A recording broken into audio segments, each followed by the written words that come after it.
تو میرے عزیز تین چیزیں میں نے عرض کی ہیں، بات کو ختم کرتا ہوں۔ آقا علیہ الصلوۃ والسلام نے فرمایا لا یکلمہم اللہ ولا ینظر الیہم، اللہ پاک کل قیامت کے دن اس بندے سے پیار سے بات بھی نہیں کریں گے، غصے کے ساتھ رہیں گے، نہ اس کی طرف محبت کی نگاہوں سے دیکھیں گے تو ضرور لیکن غصے سے دیکھیں گے،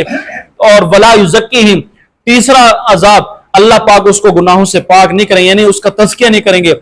چوتھی چیز بھی ہے وَلَهُمْ عَذَابٌ عَلِيمٌ، اس کو دردناک عذاب دیں گے۔ آپ علیہ السلام نے فرمایا تین آدمی ایسے ہیں جس کے ساتھ اللہ محبت سے نہیں بولیں گے اور جس کی طرف شفقت سے نہیں دیکھیں گے اور اس کا تزکیہ نہیں کریں گے، اور اس کے لیے وَلَهُمْ عَذَابٌ عَلِيمٌ،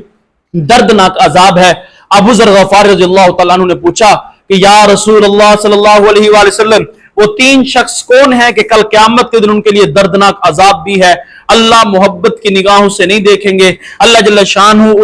اس کے ساتھ بات نہیں کریں گے، یعنی پیار سے بات نہیں کریں گے، غصے سے بات کریں گے؟ آپ علیہ السلام نے فرمایا المسبلون، پہلا وہ آدمی جو اپنی شلوار کو مستقل نیچے تکبر کی وجہ سے شلوار کو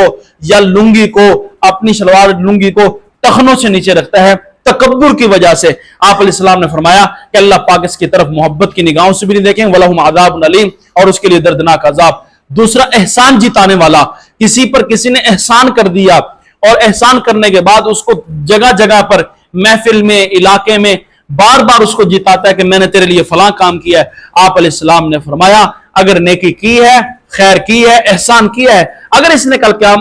دنیا کے اندر احسان جتایا، اللہ پاک اس کے لیے محبت کی نگاہوں سے نہیں دیکھیں گے، اللہ پاک اس پر غصہ رہیں گے۔ وَلَهُمْ عَذَابٌ عَلِيمٌ، اس کے لیے دردناک عذاب ہے جس نے اللہ کی مخلوق کے دل دکھائے، ایک کسی پر نیکی کر دی، احسان کر دیا، بعد میں اس کو ذلیل اور رسوا کرتا ہے۔ تیسرا وہ آدمی، آقا علیہ السلام نے فرمایا جس نے اپنے سودے کو، اپنی چیزوں کو اور دھوکے کے ساتھ فروخت کیا۔ دھوکے کا مطلب یہ ہے کہ جھوٹ بول بول کر فروخت کیا کہ یہ اتنے کی پڑی ہے یا اتنی اچھی ہے، فلاں کمپنی کی ہے، فلاں سے آئی ہے، اتنی اچھی ہے، یعنی ایسے جھوٹ بول بول کر ایک چیز کو فروخت کرتا ہے جس کی وجہ سے اللہ کی مخلوق کا نقصان ہوتا ہے۔ اللہ پاک نے فرمایا، آپ علیہ السلام نے فرمایا اللہ پاک اس کے لیے کل قیامت کے دن شفقت کی نگاہوں سے نہیں دیکھیں گے، غصے سے دیکھیں گے، اس سے انسان سے اللہ کل قیامت کے دن بات بھی نہیں کریں گے۔ وَلَهُمْ عَذَابٌ عَلِيمٌ، اس کے لیے دردناک عذاب ہوگا۔ بات ساری نچوڑ ختم کرتا ہوں، بات ختم کر کے نچوڑ پیش کرتا ہوں۔ تینوں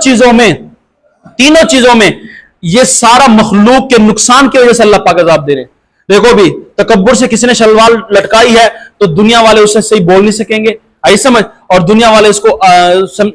والوں کو وہ ذلیل سمجھے گا، یعنی مخلوق کو، تو یعنی دنیا انسان کو جب ذلیل کرے گا تو اللہ پاک کو غصہ آتا ہے۔ نمبر دو، احسان جتا کر لوگوں کو ذلیل کرتا ہے کہ اس میں بھی دیکھو کہ اللہ کی مخلوق کی تذلیل ہو رہی ہے، اللہ پاک کو یہ بھی برداشت نہیں۔ اور تیسری چیز یہ ہے کہ جھوٹ بول کر کوئی چیز بیچی، مخلوق کا نقصان ہوا، اللہ کو یہ بھی برداشت نہیں ہے کہ کسی میری مخلوق، میرے بندوں کا نقصان ہو۔ تو اللہ جل شانہ سے دعا ہے اللہ پاک ہمارے معاشرے کی اصلاح فرمائے، ہمارے کاروبار، لین دین، سب چیزوں کو اللہ پاک درست فرمائے اور شریعت کے مطابق کرنے کی توفیق عطا فرمائے۔